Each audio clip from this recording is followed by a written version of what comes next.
ఈవెంట్లో మీ ఇద్దరం మంజుషా గారు ఇదే వేదిక మీద ఉండగా కలిసి ఉండడం జరిగింది. అప్పుడు ఆవిడని ఒక రిక్వెస్ట్ కోరాను, నన్ను దర్శకుడిగా నిర్మాతగా పరిచయం చేయొద్దండి వేదికకి అని ఒకటి చెప్పాను. కానీ ఇవాళ అలాంటి సిచ్యువేషన్ చాలా డిమాండ్ చేసింది సార్ మీరు. అయితే నేను ఇవాళ అయితే ఇంకొకసారి నేను మిమ్మల్ని ఇంట్రడ్యూస్ చేయాలనుకుంటున్నాను సార్. మనందరికీ దర్శకులుగా సుపరిచితం అయినప్పటికీ కూడా నట సార్వభౌమ నందమూరి తారక రామారావు గారి అభిమాని భక్తుడు అయినటువంటి వైవిఎస్ చౌదరి గారిని మాట్లాడవలసిందిగా కోరుకుంటున్నాను. ధన్యవాదాలండి. ఈ వేదికకి అంటే ఈ సినిమాకి, సినిమా ఇండస్ట్రీకి నాకు పరిచయ భాగ్యం కల్పించిన విశ్వవిఖ్యాత నందమూరి తారక రామారావు గారికి నేను ఎప్పటికీ రుణపడి ఉంటాను. ఈ సినిమా ఇండస్ట్రీకి నాకు సంబంధం ఆయన వలన, అలాగే ఈ వేదికను నాకు సంబంధం తమ్ముడు నక్కిన త్రినాథరావు గారు. చాలా ఎక్స్ట్రాడినరీ హార్డ్ వర్కర్. దానికి తగ్గట్టుగానే మంచి మంచి బ్లాక్ బస్టర్స్ ఎంతో కష్టపడి ఎంతో అంటే తన శైలిలోంచి అద్భుతమైన సినిమాలు తీశాడు. ఆ అద్భుతమైన సినిమాలన్నీ కూడా ప్రజల్ని, అన్ని వర్గాల ప్రజల్ని అద్భుతంగా విశేషంగా ఆకర్షించినాయి. అందుకనే తను ఇంతింతై వటుడింత ఇలాగా ఇంత మంచి పొజిషన్కి వచ్చి ఇప్పుడు ఒక ధైర్యము సాహసంతో కూడిన ఒక వ్యవహారాన్ని పెట్టుకున్నాడు.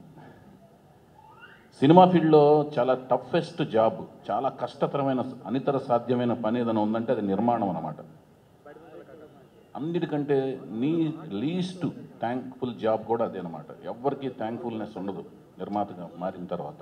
ఈవెంట్లో మీ ఇద్దరం మంజుషా గారు ఇదే వేదిక మీద ఉండగా కలిసి ఉండడం జరిగింది. అప్పుడు ఆవిడని ఒక రిక్వెస్ట్ కోరాను, నన్ను దర్శకుడిగా నిర్మాతగా పరిచయం చేయొద్దండి వేదికకి అని ఒకటి చెప్పాను.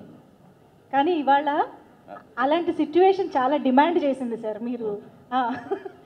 అయితే నేను ఇవాళ అయితే ఇంకొకసారి నేను మిమ్మల్ని ఇంట్రడ్యూస్ చేయాలనుకుంటున్నాను సార్. మనందరికీ దర్శకులుగా సుపరిచితం అయినప్పటికీ కూడా నట సార్వభౌమ నందమూరి తారక రామారావు గారి అభిమాని భక్తుడు అయినటువంటి వైవిఎస్ చౌదరి గారిని మాట్లాడవలసిందిగా కోరుకుంటున్నాను.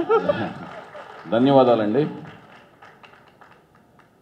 ఈ వేదికకి అంటే ఈ సినిమాకి, సినిమా ఇండస్ట్రీకి నాకు పరిచయ భాగ్యం కల్పించిన విశ్వవిఖ్యాత నందమూరి తారక రామారావు గారికి నేను ఎప్పటికీ రుణపడి ఉంటాను.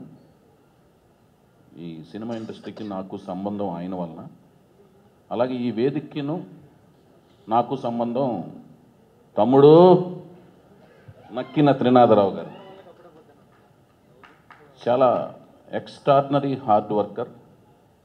దానికి తగ్గట్టుగానే మంచి మంచి బ్లాక్ బస్టర్స్ ఎంతో కష్టపడి ఎంతో అంటే తన శైలిలోంచి అద్భుతమైన సినిమాలు తీశాడు. ఆ అద్భుతమైన సినిమాలన్నీ కూడా ప్రజల్ని, అన్ని వర్గాల ప్రజల్ని అద్భుతంగా విశేషంగా ఆకర్షించినాయి. అందుకనే తను ఇంతింతై వటుడింత ఇలాగా ఇంత మంచి పొజిషన్కి వచ్చి ఇప్పుడు ఒక ధైర్యము సాహసంతో కూడిన ఒక వ్యవహారాన్ని పెట్టుకున్నాడు. సినిమా ఫీల్డ్లో చాలా టఫెస్ట్ జాబ్, చాలా కష్టతరమైన అనితర సాధ్యమైన పని ఏదైనా ఉందంటే అది నిర్మాణం అన్నమాట.